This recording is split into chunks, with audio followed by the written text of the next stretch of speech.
ಈ ಒಂದು ಕಾರ್ಯಕ್ರಮದಲ್ಲಿ ಕೇಂದ್ರ ಬಿಂದುಗಳು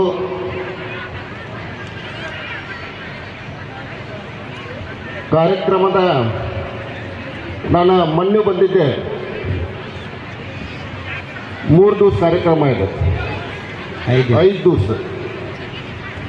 ಈ ಒಂದು ಕಾರ್ಯಕ್ರಮವನ್ನು ಯಶಸ್ವಿಯಾಗಿ ನಡೆಸಿಕೊಂಡು ಹೋಗ್ತಾ ಇರೋಂಥ ಪರಮ ಪೂಜ್ಯ ಮಹಾಗುರುಗಳಿಗೆ ನನ್ನ ದೀರ್ಘದಂಡ ನಮಸ್ಕಾರಗಳನ್ನು ತಿಳಿಸ್ತಾ, ಈ ವೇದಿಕೆ ಮೇಲೆ ಆಸೀನರಾಗಿರ್ತಕ್ಕಂಥ ನನ್ನ ನೆಚ್ಚಿನ ನಾಯಕರು,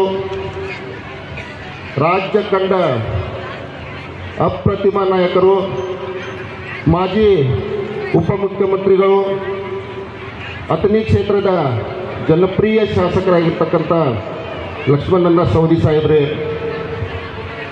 ಮಾಜಿ ಶಾಸಕರು ಆತ್ಮೀಯರಾಗಿರ್ತಕ್ಕಂಥ ಪಿ ರಾಜು ಅವರೇ, ಯಾರೂ ಅನ್ಯತಾ ಭಾವಿಸಬಾರ್ದು.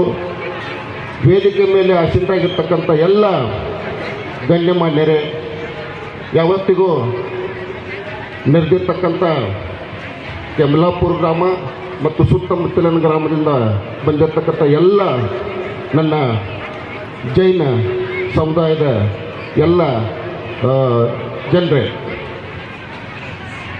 ನಾನು ಮಾತಾಡೋಂಗಿಲ್ಲ ಅಂತ ಹೇಳಿ ಅಪ್ಪಗಳು ಹೇಳಿದೆ. ನಾನು ಇಲ್ಲ ಒಂದು ಎರಡರೇ ಮಾತಾಡ್ಬೇಕಪ್ಪ ನೀ ಅಂತ ಹೇಳಿದರು.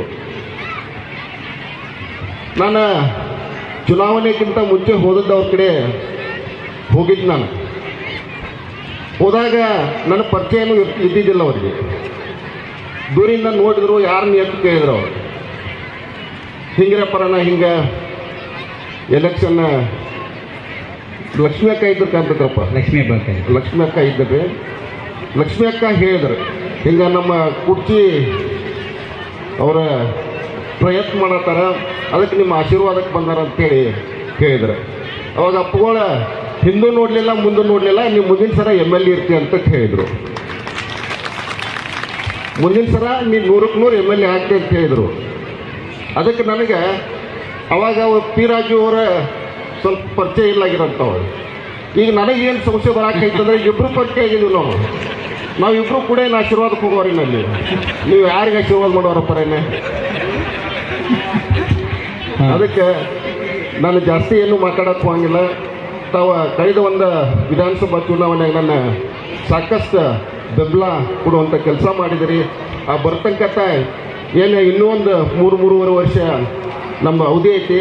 ಆ 3-3.5 ವರ್ಷ ಅವಧಿ ಒಳಗೆ ನಿಮ್ಮನ್ನು ಪ್ರಾಮಾಣಿಕವಾಗಿ ನಿಮ್ಮ ಸೇವೆ ಮಾಡುವಂಥ ಭಗವಂತ ನನಗೆ ಶಕ್ತಿ ಕೊಡಲಿ ಅಂತ ಕೇಳ್ಕೊಂಡು ಎಲ್ರಿಗೂ ಇನ್ನೊಮ್ಮೆ ನಮಸ್ಕಾರನ ತಿಳಿಸ್ತಾ ನಾನು ಒಂದೆರಡು ಮಾತು ಮುಗಿಸ್ತೀನಿ.